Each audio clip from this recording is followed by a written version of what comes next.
तर फलटणमधील डॉक्टर तरुणीच्या मृत्यूवरनं संशयाचं वातावरण तयार झालेलं असतानाच आता राष्ट्रवादीचे नेते रामराजे निंबाळकर यांनी भाजपच्या रणजितसिंह निंबाळकरांवरती हल्ला चढवलाय। डॉक्टरच्या मृत्यूमुळे नाईक निंबाळकर ब्रँडचं वाटोळं केल्याची घणाघाती टीका रामराजेंनी केली। त्यामुळे साताऱ्यात पुन्हा एकदा निंबाळकर विरुद्ध निंबाळकर असा संघर्ष पेटण्याची शक्यता आहे। डॉक्टरच्या मृत्यूने निंबाळकर ब्रँडचं वाटोळं। रामराजेंच्या निशाण्यावर रणजितसिंह निंबाळकर। महिला डॉक्टरचा पुतळा उभारण्याची घोषणा। साताऱ्यात पुन्हा निंबाळकर विरुद्ध निंबाळकर। नाईक निंबाळकर या ब्रँडचं जे वाटोळे या बाबांनी केलेले हे भरून कसं काढायचं याचं उत्तर मला द्या।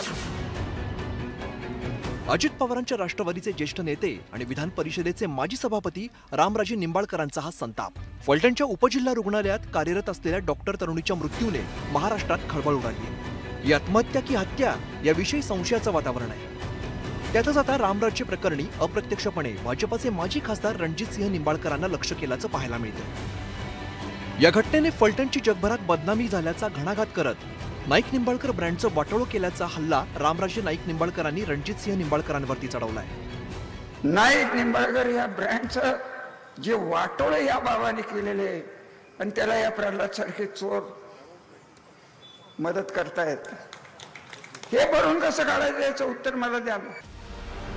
डॉक्टर मुलीच्या मृत्यूने फलटणच्या इतिहासात कलंक लागल्याचं विधान रामराजेंनी केलंय।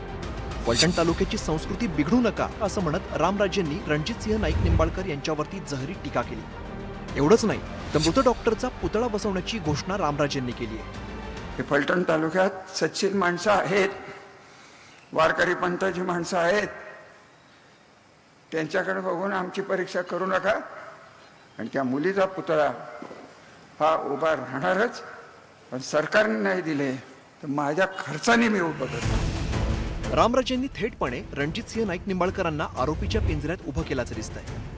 पण या संदर्भात रणजितसिंह निंबाळकरांकडून अद्याप तरी प्रतिक्रिया आलेली नाही। पण दुसरीकडे मुख्यमंत्री मात्र फलटण मृत्यू प्रकरणी महिला IPS अधिकाऱ्यांच्या नेतृत्वात SIT गठीत करण्याचे निर्देश दिले।